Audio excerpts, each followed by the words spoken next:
Welcome back to the 17 News at Sunrise podcast, where we share your news on your schedule.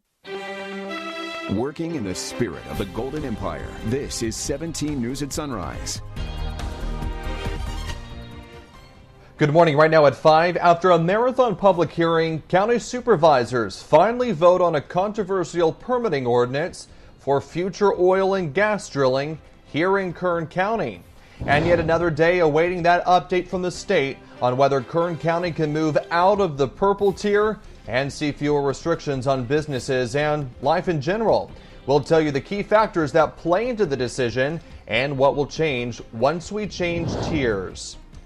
Honoring remarkable women for this Women's History Month, we'll introduce you to our first of 4 finalists and what motivates her to open her home to adults in need of care and companionship, even in the midst of a pandemic. Today is Tuesday, March 9th, 2021.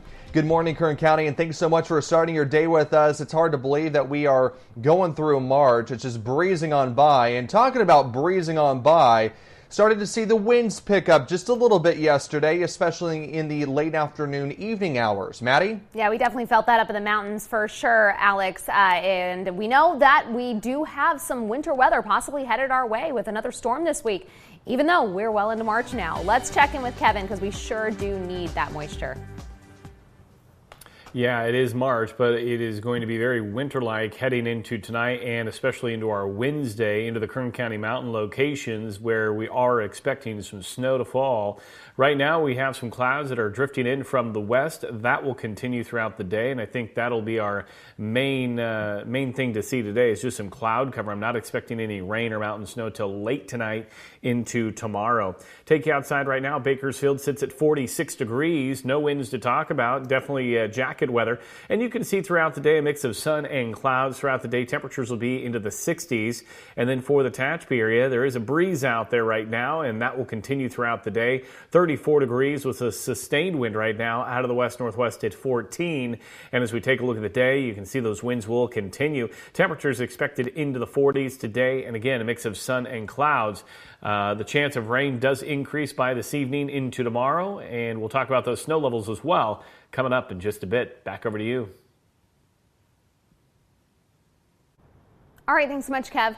Topping our newscast this hour after a marathon public hearing, county supervisors last night voted unanimously to approve a revised and controversial permitting ordinance for future oil and gas drilling in Kern. The 5-0 vote followed a full 6 hours of public input from hundreds of people who weighed in on the issue through remote comments and voicemails. Familiar themes emerging again last night in this three-way tug-of-war. Environmental groups want studies on every new oil and gas well drilled in Kern. They want larger buffer zones between production sites and sensitive receptors like homes and schools, and stronger measures to minimize impacts to air and water.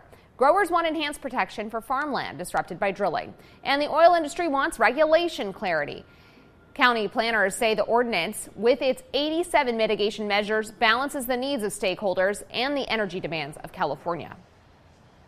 Why would you want to trade domestically produced oil where we can realize all these benefits just to import it from countries that have terrible human rights records and terrible environmental standards? I mean, it doesn't make sense to do that. This notion that if we just stop producing oil in Kern County, we're going to fix global warming, that's ridiculous. I do find it striking that, according to USA Today, Kern County is the #1 county in America, red, blue, or otherwise, in renewable capacity. That is in transmission lines, that is in the permitting process through what is the most extensive, expensive, and cumbersome regulatory scheme, maybe in the world, but certainly in the United States. And that we have done that here in Kern County, I think speaks really to a kind of expertise and a political sensitivity and a wisdom that is far beyond many places that have left their own backyards. At least one environmental group and one grower who sued the county over its original ordinance in 2015 tell 17 News there's a good chance they'll be back in court challenging this ordinance. From our 17 follow-up file, it has been 78 days since Orrin and Orson West were reported missing from their California City home. And as we reported over the weekend, another search was conducted. But as much as people want to help, sometimes it doesn't work out that way. Around 50 officers and FBI agents searched for evidence in a dirt lot near the Casa Loma apartments on Saturday. But law enforcement has not provided information on developments in the investigation, leaving time for the public to speculate. That speculation results in online arguments and finger-pointing. One YouTuber, Doug Hutton, accused the neighbor of the adoptive parents in California City of being connected to the boys' disappearance. That neighbor then put pictures of Hutton all over the adoptive parents' house, along with the banner asking Doug Hutton, "Where are the boys?" On Friday, Hutton saw the postings and took them down. Then he went to the neighbor's house. Was walking around at the neighbor's house. One of the people who lives in that house showed up. They had a confrontation in the street. We responded and had to deal with the confrontation. And he ended up going to jail because he had some outstanding misdemeanor warrants. Police say Hutton was cited and released. Chief John Walker says using resources to respond to these incidents takes focus away from the actual investigation. Meantime, just a reminder, if you have any information about the boys, you're asked to call the police department or secret witness at 322-4040. In your 17 Crime Watch, yet another case involving theft of catalytic converters. It is an ongoing issue here in Kern County, and the Tehachapi Police Department is searching for two suspects who attempted to steal a catalytic converter last week. The incident happened on the morning of March 4th near the intersection of Tucker Road and Cherry Lane. A passerby saw one suspect under a van attempting to remove the converter with a handheld saw, according to police. The second suspect appeared to be on the lookout. The passerby confronted the suspects, who then drove off in a silver car. Police are asking anyone with information to contact Detective Mechanic at 822-2222. The Bakersfield Police Department is conducting another DUI driver's license checkpoint this weekend in an effort to save lives. As in past operations, officers will set up at an undisclosed location within city limits between the hours of 7 p.m. Saturday night and 2 a.m. Sunday morning. The department also reminds drivers that a DUI arrest can include jail time and other expenses that could exceed $10,000. As always, if you see a suspected impaired driver, call 911. Charges have been dropped against a man accused of setting multiple fires back in 2019. Yesterday, prosecutors confirmed Stephen Kent Reddig died earlier this year, and the charges against him were dismissed last week. Investigators believe that Reddig, 57 at the time, set a total of 6 fires in the Tehachapi and Edison areas. The largest burned near the railroad tracks at Highway 58 and Tucker Road. According to court filings, Reddig told investigators he sprayed cigarettes with a mixture of alcohol and water before lighting them and tossing them into dry brush. City firefighters worked quickly to put out a fire in East Bakersfield last night. Take a look at the blaze here. It started in the back of a house, in a back house, I should say, just before 9:30 p.m. in the 500 block of Jefferson Street. The flames were shooting out of the roof of that home while the homeowners and neighbors tried to put out the flames. No word yet on how the fire started. Well, if you're looking for something to do this weekend, you might want to check out Bakersfield's Second Saturday. It is a monthly event where the community can experience, support, and enjoy the downtown area. But due to the pandemic, this month's Second Saturday will be virtual, going live on Instagram. To download the map, just visit bakersfieldsecondsaturday.com. The city of Tehachapi says its small business loyalty program has been a rousing success, and it's not over yet. The program, which runs through the rest of this month, offers $20 gift cards for use at local restaurants for those who purchase more than $100 of goods and services from small businesses within the city. So far, they've given out 50 gift cards, and the city says the program has been so successful, officials are hoping to give out another 50. Education news this morning. A reminder, Bakersfield College is hosting a virtual express enrollment event tomorrow. Counselors and support staff will be available to guide future renegades through the spring semester enrollment process. You can find a link to register on our website, kget.com. Again, the event is tomorrow from 3 to 7 p.m. Every year, KGET and our parent company Nexstar seek out remarkable women in our community to highlight ahead of Women's History Month. We've narrowed our nominations down to 4 finalists who are changing lives and giving back to the community of Kern County. I sat down with our first finalist, Robin Hartney. Here's our conversation.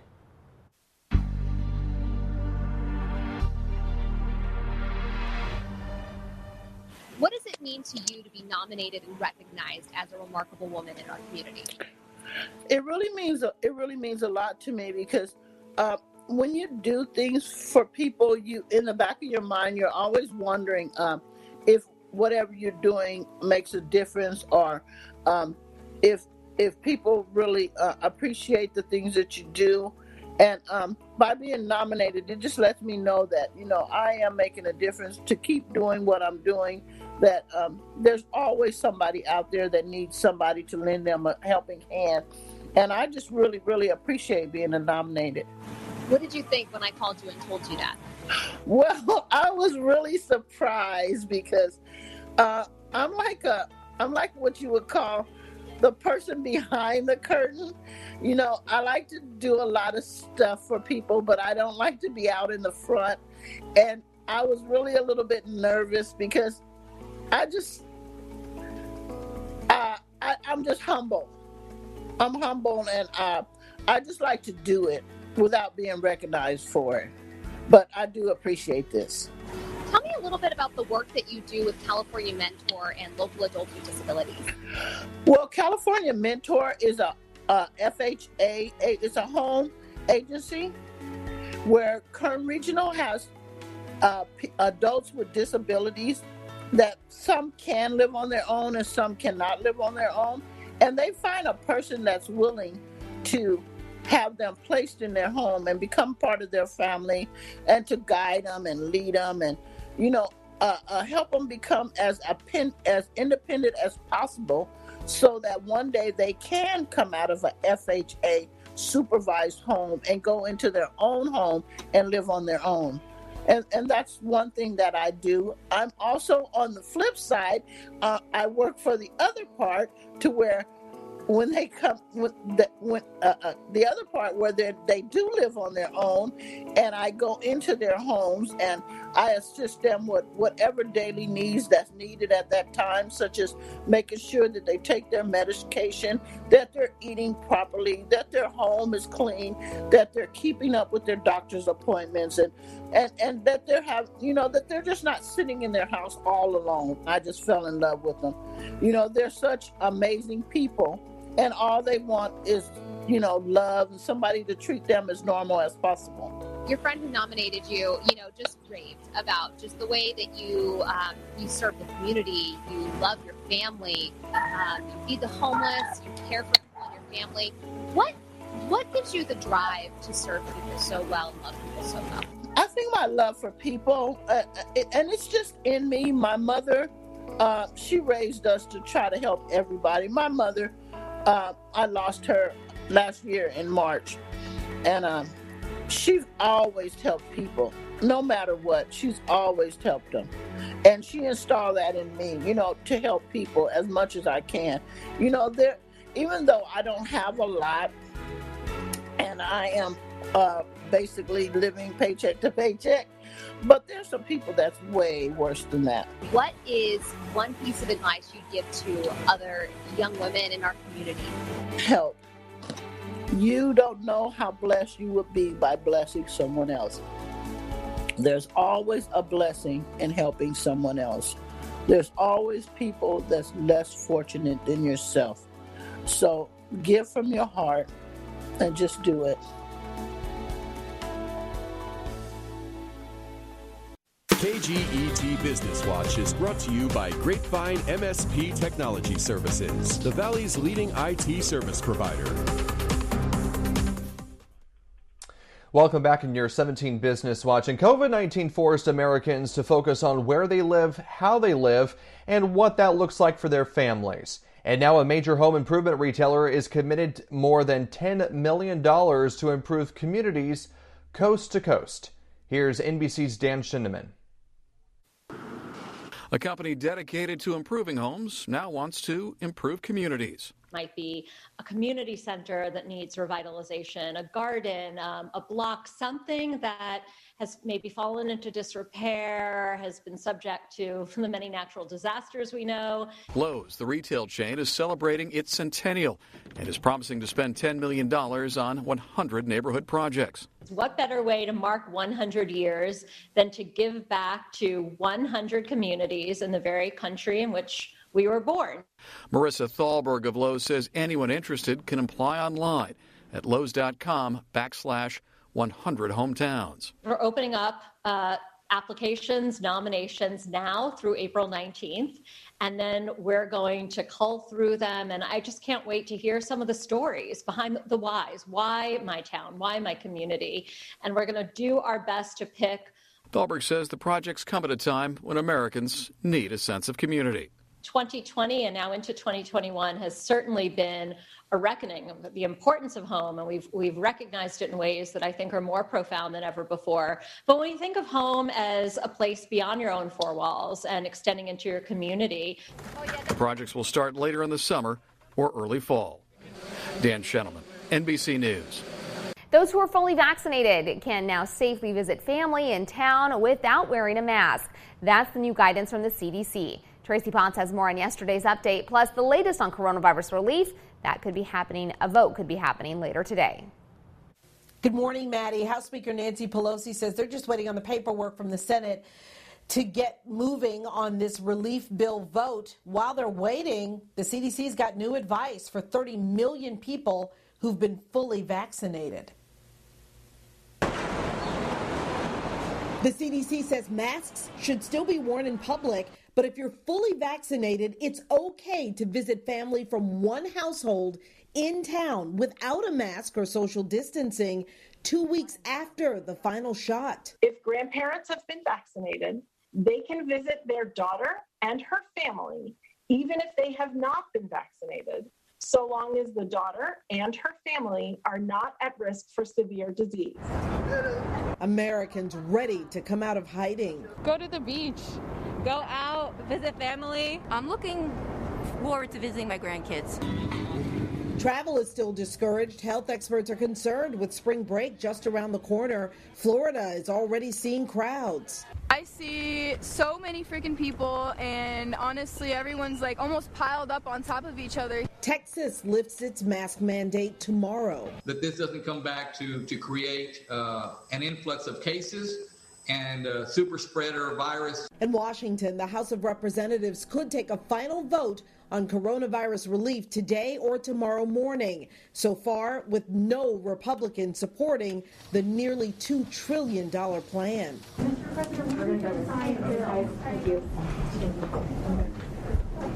soon as I get it. President Biden watching veterans get their shots. He'll address the nation Thursday night to mark the first anniversary of America on lockdown. Cemetery. And the White House is saying that if the relief bill passes, you could see the $1,400 payments in your bank account by the end of the month. I'm Tracy Potts, 17 News. Working in the spirit of the Golden Empire, this is 17 News at Sunrise. The 17 News at Sunrise podcast is a production of KGET and Nexstar Media Group. For more on all of the headlines in today's show, head to kget.com.